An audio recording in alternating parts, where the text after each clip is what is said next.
Welcome back. Gun control once again taking center stage. Top congressional Republicans are now signaling that they are open or would be open to banning so-called bump stocks. This is the firearm accessory that Stephen Paddock used in his Vegas killing spree. Bump stocks transform semi-automatic weapons to mimic automatic weapons. GOP senators, including South Carolina's Lindsey Graham and Florida's Marco Rubio, reportedly saying that they would be open to consider legislation on bump stocks, according to the Wall Street Journal today. Joining us right now is Montana Senator Steve Daines. Senator, it's good to have you on the program. Thanks very much for joining us. Good morning. Where are you on this issue? Well, the images we saw come out of Las Vegas were horrifying. We had several Montanans were at that concert. In fact, there was a Montanan there who literally had 3 people die in his arms as he was trying to get people help. As we read the stories about those who lost their lives, those who were wounded, it's tragic. As somebody who, number one, loves to attend outdoor country concerts, like what Jason Aldean was performing at, and second, as a law-abiding citizen who has lots of guns. I have 2 gun safes. I'm an active sportsman. In fact, I'll be taking my daughter antelope hunting next weekend. As we look at this issue, I think we need to have a thoughtful debate around how do we prevent this from happening again. The bottom line is this: more restrictive gun laws do not show evidence of improving the safety in a society. We see that in our cities across this country. The cities that have the most restrictive gun laws have some of the highest rates of gun crime. Now, as we look at the bump stock, since fully automatic weapons are illegal, a bump stock converts a semi-automatic weapon into a fully automatic weapon. I think we could have thoughtful dialogue, discussions, even a hearing, looking at would this have prevented this incident in Las Vegas, and would this make our community safer?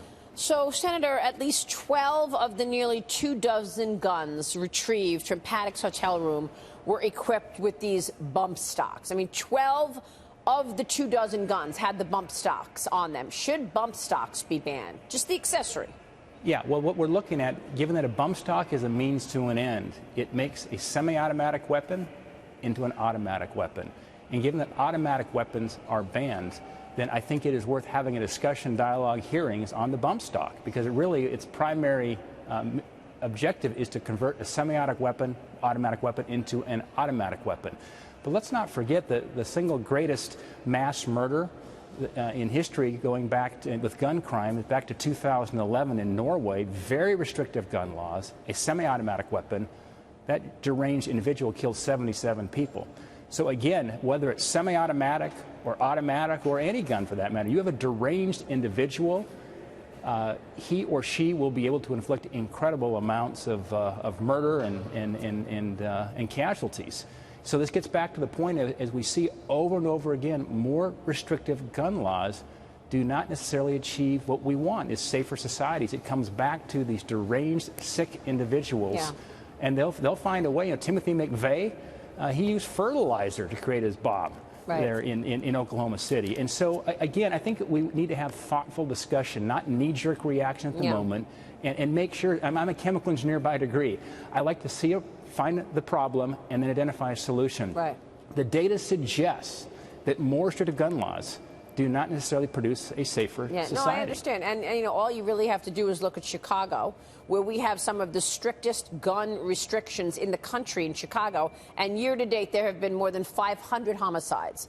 So the bottom line, Mr. Paddock, with semi-automatic weapons, and again, I'm a gun enthusiast. I have a lot of guns. I have semi-automatic guns. Yeah. I use them all the time safely, as do you have any thousands and thousands of Americans, you know, do you have a safely. Bump stock? I don't have a bump stock. No, I don't have a bump stock. But the point is, had Mr. Paddock had just with semi-automatic weapons, he could have inflicted a tremendous amount of harm and casualty shooting from the 32nd floor of the hotel. All right, let me switch gears, Senator, because I want to ask you about tax reform. A new poll from Politico and Morning Consult says that nearly half of voters who have heard of the White House's proposed tax code are supporting it. Only 37% were against the plan, while 15% had no opinion. The details of the plan are up in the air, like the fate of the child tax credit. Where is the Senate on the White House's tax plan? Well, I think we're very pleased to be moving forward here on thoughtful debate on lowering taxes, simplifying the code. And really, this should be called the American Jobs Act. This is fundamentally, again, a means to an end. The end is growing the economy, putting more money in the pockets of hard-working Americans. That's the bottom line. And this plan is moving in that direction. We've got to continue to grow this economy, keep American jobs in America. I understand. I understand. Yeah. We understand what tax reform will do to the economy. That's why so many people support it. The question is the Senate going to vote for it, or is the Senate going to hold it up? Oh, I think the Senate right now, we're going to vote on it, and we must get this passed. We must get 50-plus senators on board to get this done. It's one of the single greatest levers we can throw right now to keep American jobs in America, grow this economy, and increase wages. And do you support the elimination of the state and local tax deduction? I do. I do. I think it's a great way to bring back the reality of some of these very, very high-tax states.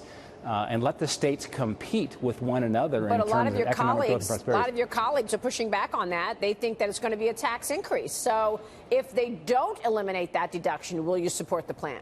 Well, I hope that they do eliminate the deduction. And I think it is part of, there's a lot of moving parts right now on the policy. The bottom line for me is this: is it going to overall put more money in the pockets of hardworking Americans and grow this economy? That'll be my test. But so far, as we look at this first draft, it's an important step in the right direction. Believe me, between now and final passage, it's going to have a lot of changes to it. But I'm grateful. I left the private sector. I've spent 28 years as somebody who created jobs, grew companies. This is the moment we have right now to do. One of the single most important things we can do here is lower taxes, simplify the code, put more money in the pockets of the American people. That is why I came back to Washington. All right, we'll be watching, Senator. Thanks very much. Senator Daines joining us there at the Capitol.